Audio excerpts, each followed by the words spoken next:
Hello ನಮಸ್ಕಾರ, ನೀವು ನೋಡ್ತಾ ಇದ್ದೀರಾ ನ್ಯೂಸ್ ಫಸ್ಟ್. ನಾನು ರಕ್ಷತ್ ಶೆಟ್ಟಿ. ಈಗ ಹೆಡ್ಲೈನ್ಸ್. ಗೃಹ ಸಚಿವ ಡಾಕ್ಟರ್ ಜಿ ಪರಮೇಶ್ವರ್ಗೆ ಇಡಿ ಶಾಕ್. ಶಿಕ್ಷಣ ಸಂಸ್ಥೆಗಳ ಮೇಲೆ ದಾಳಿ. ಮೆಡಿಕಲ್ ಕಾಲೇಜು, ಇಂಜಿನಿಯರಿಂಗ್ ಕಾಲೇಜು ಸೇರಿ ಹಲವು ಸ್ಥಳಗಳಲ್ಲಿ ಪರಿಶೀಲನೆ.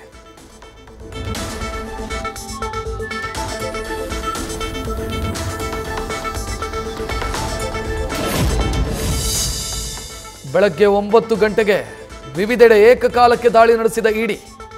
5 ಇನೋವಾ ಕಾರಲ್ಲಿ ಅಧಿಕಾರಿಗಳ ದಾಳಿ. ಕಾಲೇಜಿನ ಪ್ರಿನ್ಸಿಪಾಲ್ ಕಚೇರಿಯಲ್ಲೂ ಶೋಧ ಕಾರ್ಯ.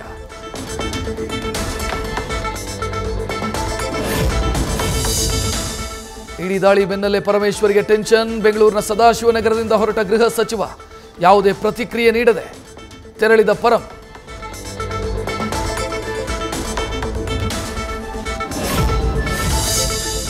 ನಟಿ ರನ್ಯಾ ರಾವ್ ಗೋಲ್ಡ್ ಸ್ಮಗ್ಲಿಂಗ್ ಪ್ರಕರಣ. ಇದೇ ಕೇಸ್ಗೆ ಸಂಬಂಧಿಸಿ ಗೃಹ ಸಚಿವ ಪರಮೇಶ್ವರ್ ಒಡೆತನದ ಶಿಕ್ಷಣ ಸಂಸ್ಥೆಗಳ ಮೇಲೆ ಇಡಿ ರೇಡ್. ದಾಖಲೆಗಳ ಪರಿಶೀಲನೆ ಮುಂದುವರೆಸಿರುವ ಅಧಿಕಾರಿಗಳು.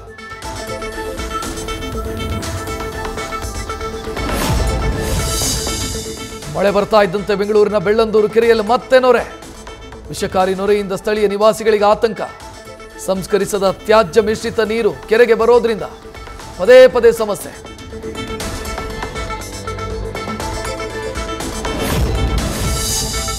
ಬೆಂಗಳೂರಿನ ಸಾಯಿ ಲೇಔಟ್ನಲ್ಲಿ ಮಳೆ ನಿಂತಿದ್ರೂ ಮುಗಿಯದ ರಗಳೆ.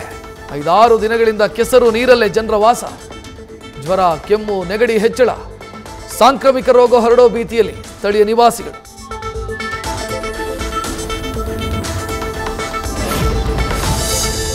ಕೆಲವೇ ಕ್ಷಣಗಳಲ್ಲಿ CM Siddaramaiah city rounds. BTM layout, silk board, ಶಾಂತಿನಗರದಲ್ಲಿ ಪರಿಶೀಲನೆ. ಬೆಂಗಳೂರಿನ ಶಾಸಕರು, ಡಿಸಿ, ಅಧಿಕಾರಿಗಳು ಸಿದ್ದರಾಮಯ್ಯಗೆ ಸಾಥ್.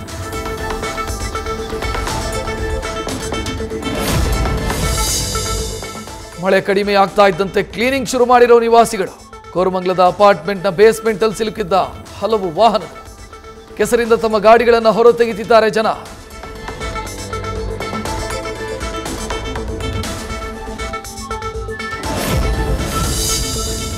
ಕಾಫಿ ಬೋರ್ಡ್ ಬಳಿ ಬೆಳ್ಳಂಬೆಳಗ್ಗೆ ಧರೆಗುರುಳಿದ ಬೃಹತ್ ಮರ. ಪಾರ್ಕಿಂಗ್ ಮಾಡಿದ್ದ ಕಾರಿನ ಮೇಲೆ ಬಿದ್ದು ಜಖಂ. ಮರದಲ್ಲಿದ್ದ ಜೇನು ಓಡಿಸಲು ಪೊಲೀಸರ ಹರಸಾಹಸ. ಆಮೇಲೆ ಬಂದು ಮರ ತೆರವು ಮಾಡಿದ ಫಾರೆಸ್ಟ್ ಟೀಮ್.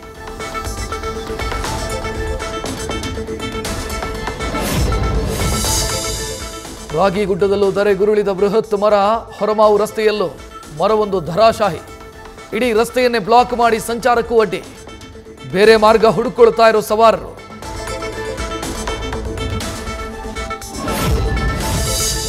ಪ್ರತಿಷ್ಠಿತ ಏರಿಯಾ ಸದಾಶಿವನಗರದಲ್ಲೂ ಬೃಹತ್ ಮರ ನೆಲಸಮ.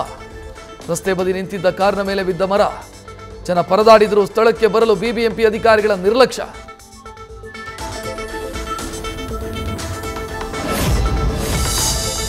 ಬೆಂಗಳೂರಲ್ಲಿ ಸುರಿದ ಮಳೆಯಿಂದ ಜನರ ಪರದಾಟ. ನಗರದ 14 ಸೂಕ್ಷ್ಮ ಜಲಾವೃತ ಪ್ರದೇಶಗಳೇ ಟಾರ್ಗೆಟ್.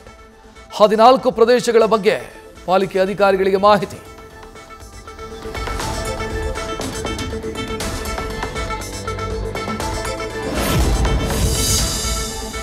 ಉಡುಪಿಯಲ್ಲಿ ಮುಂಗಾರು ಪೂರ್ವ ಮಳೆ ಅಬ್ಬರ ಹಿನ್ನೆಲೆ ರೆಡ್ ಅಲರ್ಟ್. ಜಿಲ್ಲೆಯಾದ್ಯಂತ ಮೋಡ ಮುಸುಕಿದ ವಾತಾವರಣ.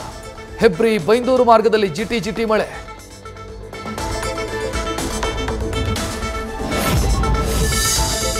ಮುಂಗಾರು ಪೂರ್ವ ಮಳೆಗೆ ನಲುಗಿದ ಉತ್ತರ ಕನ್ನಡ ಜಿಲ್ಲೆ. ಕರಾವಳಿಯಲ್ಲಿ ಸಮುದ್ರದ ಅಲೆಗಳ ಆರ್ಭಟ. ಜನಜೀವನ ಅಸ್ತವ್ಯಸ್ತ. ಮೀನುಗಾರಿಕೆಗೆ ತೆರಳದಂತೆ ಜಿಲ್ಲಾಡಳಿತ ಸೂಚನೆ.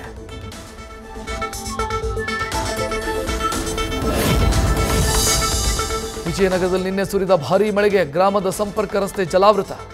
ಹಳ್ಳ ತುಂಬಿ ದಶಮಾಪುರ ಗ್ರಾಮದ ಸಂಪರ್ಕ ಬಂದ್. 30 ಕಿಲೋಮೀಟರ್ ಸುತ್ತಿ ಹಗರಿ ಬೊಮ್ಮನಹಳ್ಳಿಗೆ ತೆರಳುತ್ತಿದ್ದಾರೆ ಜನ.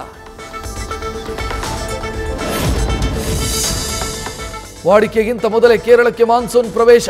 ಮುಂದಿನ 4ರಿಂದ 5 ದಿನದಲ್ಲಿ ಮಳೆ ಎಂಟ್ರಿ ಸಾಧ್ಯತೆ ಎಂದ ಐಎಂಡಿ. ಜೂನ್ ಮೊದಲ ವಾರದ ರಾಜ್ಯಕ್ಕೂ ಮಾನ್ಸೂನ್ ಪ್ರವೇಶ.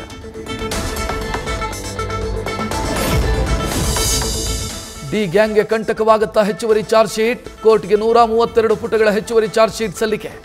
ಹೆಚ್ಚುವರಿ ಸಾಕ್ಷ್ಯಗಳ ಉಲ್ಲೇಖದಿಂದ ದರ್ಶನ್ಗೆ ಮತ್ತೆ ಸಂಕಷ್ಟ.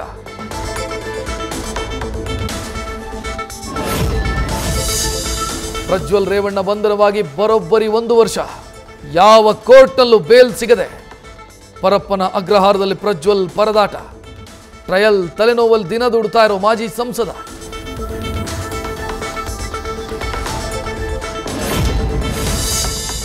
ಕನ್ನಡಿಗರ ಆಕ್ರೋಶಕ್ಕೆ ಮಣಿದ ಚಂದಾಪುರ ಎಸ್ಬಿಐ ಬ್ಯಾಂಕ್ ಮ್ಯಾನೇಜರ್. ಕನ್ನಡನೇ ಮಾತನಾಡಲ್ಲ ಅಂದಿದ್ದ ಮ್ಯಾನೇಜರ್ ಕ್ಷಮೆಯಾಚನೆ. ಬರವಣಿಗೆಯಲ್ಲಿ ಕ್ಷಮೆ ಕೇಳಬೇಕು ಅಂತ ಆಗ್ರಹಿಸಿ ಕರವೇ ಪ್ರತಿಭಟನೆಗೆ ಸಜ್ಜು.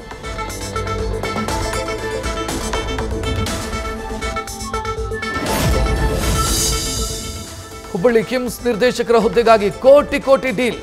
2 ಕೋಟಿ ರೂಪಾಯಿ ಹಣಕ್ಕೆ ಬೇಡಿಕೆ ಇಟ್ಟಿದ್ದಾರಂತೆ ಕಾಂಗ್ರೆಸ್ ಶಾಸಕ NH ಕೋನರೆಡ್ಡಿ. ಕೈ ಮುಖಂಡ ನೂರ್ ಅಹಮ್ಮದ್ ನದಾಫ್ರಿಂದ ಗಂಭೀರ ಆರೋಪ.